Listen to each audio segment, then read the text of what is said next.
All right, good morning to each and every one of you out there, to all the netizens all over the world, and to all the mommies and daddies at home. So, sa video ito, papakita ko sa inyo on how to properly clean window type air conditioning using a pressure washer. Watch it guys till the end to learn more about the cleaning of aircon.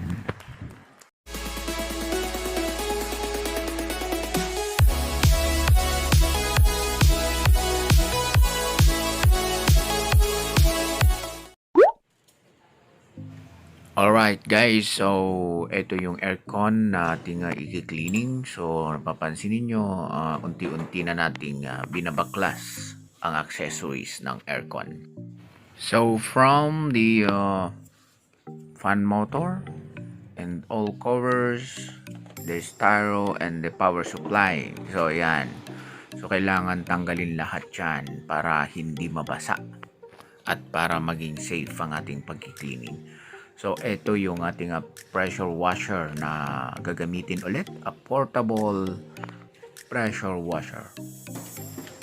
Alright, so sa paraang ito, maiiwasan natin na mabasa ang ating power supply at ang ating fan motor. So ito yung ating pressure washer. At pag na-dismantle ng lahat, so proceed na tayo sa ating cleaning. So once again, here is our technician, mechanic, Eufemio Magbanwa, who will do the cleaning. Alright, so una, basahin muna ang ating mga accessories para masabon ng mga to. Then, of course, yung ating evaporator at saka ng condenser kailangan mabasa din. After nyong mabasa, don't worry na mabasa ang ating compressor kasi silyado naman ito. So after na mabasa, kumuha ng soap bar. Ayan, kung nakikita nyo yung puti na pinapatamaan ng ating pressure washer, ito ay soap bar. Any kind of soap bar, ipatama lang sa pressure washer para malagyan ng sabon ang ating mga accessories. Alright, so ituloy lang ang paglalagay ng sabon. Ayan guys, so lagyan nyo lang para baga ito yung process na sinasabon muna natin yung ano. Alright, so mag-prepare din kayo ng basahan, tubig at saka tabo or balde para after ninyo na ma-sprayan ng sabon ng ating aircon, then tsaka natin ito fully wipe out ang mga dumi.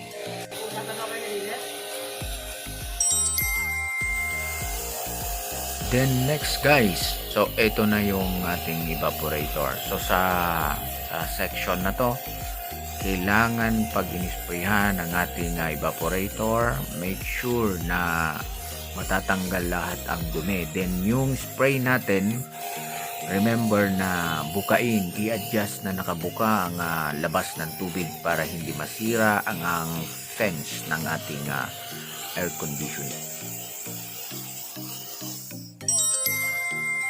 So after may sprayhan ng evaporator, next na yung mga sprayan natin ng sabon, i-wipe out na natin ang dumi gamit ang rags or basahan. Okay, after na masabon, isprayhan ulit ito para tansik talaga ang dumi ng ating air condition unit. So tuloy lang hanggang sa ma-fully clean ang ating mga accessories.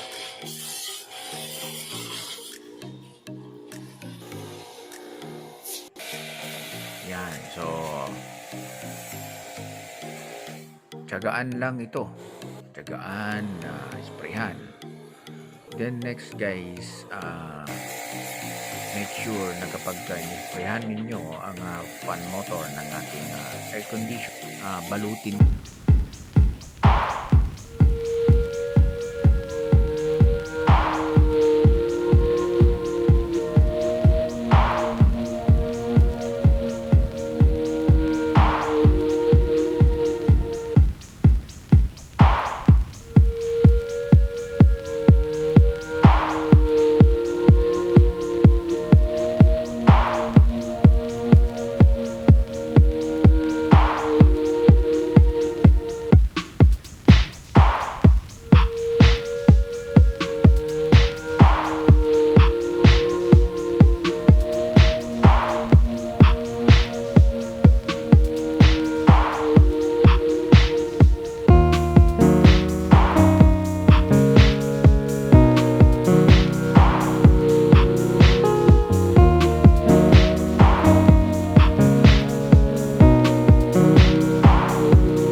pagki-cleaning ng window type na Carrier 1.5 HP. Thank you for watching.